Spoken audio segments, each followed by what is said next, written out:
मस्जिद में आप नमाज पढ़ने के लिए गए, अल्लाहु अकबर कह करके आपने हाथ बांधा, नमाज आप शुरू करने जा रहे हैं। अल्लाह के नबी फरमाते हैं सल्लू कमा रायतुमूनी उसल्ली, नमाज वैसे पढ़ो जैसे अपने नबी को तुमने नमाज पढ़ते हुए देखा है। जैसा तरीका नबी का था नमाज का, वैसे ही तरीके पर हमें नमाज पढ़नी है। अल्लाह के रसूल जब नमाज पढ़ते थे सीने पर हाथ मारते थे, सबसे पहले दुआए सना पढ़ते थे, अल्लाहुम्मा बाइद बैनी पढ़ते थे, औज़ु बिल्लाह पढ़ते थे, बिस्मिल्लाह पढ़ते थे, सूरह फातिहा पढ़ते थे। आपने ये भी फरमाया बगैर सूरह फातिहा के कोई नमाज नहीं होती। आपने ये भी फरमाया जो सूरह फातिहा न पढ़े फहिया खिदाजुन, उसकी नमाज अधूरी है, अधूरी है, अधूरी है, उसकी नमाज पूरी नहीं है, उसकी नमाज पूरी नहीं है। उसके बाद अल्लाह के नबी कोई और सूरत पढ़ते, फिर आप रुकू में जाते और रुकू में जाने के पहले आप रफा यदैन करते, अपने दोनों हाथों को उठाते कंधे तक। रुकू में जब आप जाते आपकी पीठ और आपका सर बिल्कुल बराबर होता और इत्मीनान से आप रुकू करते और अपने दोनों हाथों से अपने घुटने को मजबूती से पकड़ करके आप रुकू करते। रुकू में आपने बहुत सारी दुआएं सिखाई हैं। सबसे मशहूर दुआ है सुभान रब्बियल अज़ीम। ये दुआ कम से कम 3 बार पढ़नी चाहिए, अल्लाह के रसूल पढ़ते थे। रुकू से उठने के बाद आप सीधे खड़े होते, रफा यदैन करते, अपने हाथों को कंधे तक उठाते, समी अल्लाहु लिमन हमीदा कहते, रब्बना वलकल हम्दु हम्दन कसीरन तय्यबन मुबारकन फी पढ़ते आप। इत्मीनान से खड़े रहते।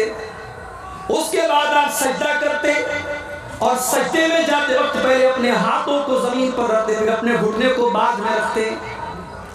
सजदे में कम से कम 7 चीजें जमीन के ऊपर अल्लाह के प्यारे नबी रखते थे। अपनी पेशानी को जमीन पर रखते थे, अपनी नाक को जमीन पर रखते थे, पेशानी और नाक दोनों को एक मानते थे आप। दोनों हाथों को जमीन पर रखते, दोनों घुटनों को जमीन पर रखते और दोनों पैरों को भी जमीन पर रखते और पैरों की उंगलियों को मोड़ करके उनका रुख किबला की तरफ कर लेते और आप इत्मीनान से सजदा करते। सजदे में आपने कि उंगलियों को जमीन पर बिछाने से मना किया और आपने फरमाया कुत्ते की तरह अपने हाथों को सजदे में जमीन पर बिछा करके सजदा न करो। मर्द का भी यही तरीका है, औरत का भी यही तरीका है। औरत भी सजदा ऐसे ही करेगी जैसे मर्द करता था। कोई भी सही हदीस ऐसी नहीं कि मर्द का सजदा करने का तरीका अलग और औरत का तरीका अलग है। दोनों का तरीका सेम होगा, दोनों का तरीका एक होगा। सजदे में आप अलग अलग दुआएं पढ़ते थे। सुभान रब्बियल आला भी पढ़ते थे, सुब्बुहुन कुद्दूसुन रब्बुल मलाइकति भी पढ़ते थे और भी दुआएं आप पढ़ते थे कम से कम 3 बार। सजदे से उठने के बाद इत्मीनान से आप बैठ जाते थे। अल्लाहुम्मा ग़फ़िरली वरहमनी वहदिनी वआफ़िनी वरज़ुक़नी, ये दुआ आप पढ़ते थे। फिर दूसरा सजदा करते थे। दूसरा सजदा करने के बाद इत्मीनान से आप बैठे रहते थे और फिर उठ करके आप दूसरी रकात के लिए आप उठते थे और जैसे आपने पहली रकात पढ़ी थी आप दूसरी रकात पढ़ते थे। अगर वो नमाज 3 रकात वाली या 4 रकात वाली होती थी, अल्लाह के प्यारे नबी 2 रकात पढ़ने के बाद अत्तहियात पढ़ते थे। और अत्तहियात में जो हदीस से जो चीजें साबित हैं कि अत्तहियात के शुरू से लेकर के सलाम फेरने तक आप अपनी उंगली को उठाए रहते थे। ये हमारे बहुत सारे भाइयों ने जो तरीका बना लिया है कि अशहदु अल्लाह के ऊपर उठाते हैं और इल्लल्लाह के ऊपर उंगली को नीचे कर देते हैं। माफ कीजिए, ये हदीस से साबित नहीं है। पूरे तशहुद में अत्तहियात आपने जब से शुरू की है, सलाम फेरने के टाइम तक आपकी उंगली ऐसे उठी रहेगी। बीच बीच में आप थोड़ा थोड़ा उंगली को हरकत देंगे। जब दरूद शरीफ पढ़ेंगे तब आप हरकत देंगे, दरूद शरीफ के बाद की दुआएं जब आप पढ़ेंगे तब आप हरकत देंगे। ये हरकत देना भी अल्लाह के रसूल सल्लल्लाहु अलैहि वसल्लम से साबित है। तीसरी रकात के लिए जब आप खड़े होते तो आप रफा यदैन करके अपने हाथों को सीने पर बांध लेते। तीसरी और चौथी रकात में आप सूरह फातिहा पढ़ते थे, कभी कभी कोई और सूरत भी पढ़ लेते थे, लेकिन आमतौर से सब सूरह फातिहा पढ़ते थे। और जब आप नमाज के आखिरी तशहुद में बैठते थे तो अपने बाएं पैर को आप दाहिने पैर के नीचे से निकाल के अपनी कमर के बल बैठा करते थे और तहियात पढ़ते थे। तहियात के बाद दरूद शरीफ पढ़ते थे, दरूद शरीफ के बाद आप मुख्तलिफ दुआएं पढ़ते थे। अल्लाहुम्मा इन्नी ज़लमतु नफ्सी वाली दुआ भी पढ़ते थे, अल्लाहुम्मा इन्नी अऊज़ु बिका मिन अज़ाबि जहन्नम वाली दुआ भी आप पढ़ते थे। उसके बाद आप अस्सलामु अलैकुम व रहमतुल्लाह, अस्सलामु अलैकुम व रहमतुल्लाह, दाहिनी और बाएं तरफ आप सलाम करें। ये है अल्लाह के रसूल की नमाज का तरीका। अब कोई अगर ये कहता है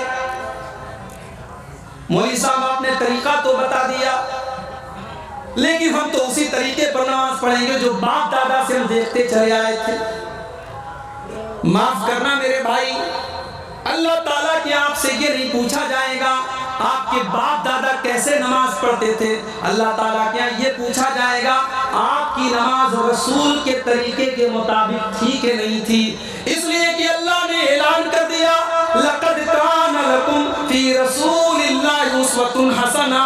ओ लोगों, जब मैंने अपने रसूल को तुम्हारे लिए नमूना बना करके भेजा है तो तुमने मेरे नबी के तरीके पर नमाज क्यों नहीं पढ़ी। एक सहाबी मस्जिद में आते हैं, 2 रकात नमाज पढ़ते हैं, नमाज पढ़ने के बाद वो अल्लाह के रसूल को आकर के सलाम करते हैं। अल्लाह के प्यारे नबी उनके सलाम का जवाब देते हैं और जवाब देने के बाद अल्लाह के नबी कहते हैं, इरजे फसल्ली फइन्नका लम तुसल्ली, जाओ तुम फिर से नमाज पढ़ो, तुम्हारी नमाज नहीं हुई।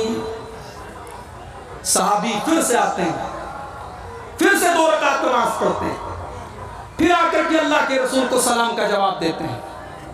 अल्लाह के रसूल सल्लल्लाहु अलैहि वसल्लम सलाम का जवाब देते हैं और कहते हैं, जाओ फिर से नमाज पढ़ो, तुमने नमाज नहीं पढ़ी। जब 3 बार ऐसा हो जाता है, सहाबी अल्लाह के नबी से कहते हैं कि अल्लाह के नबी आप ही बता दीजिए कि नमाज कैसे पढ़ी जाए। अल्लाह के प्यारे नबी अपने सहाबी को समझाते हैं, जब तुम नमाज के लिए खड़े हुआ करो तो इत्मीनान से खड़े हो जाओ, जल्दीबाजी में नमाज न पढ़ो, इत्मीनान से नमाज पढ़ो, सूरह फातिहा पढ़ो, कोई सूरत पढ़ो, फिर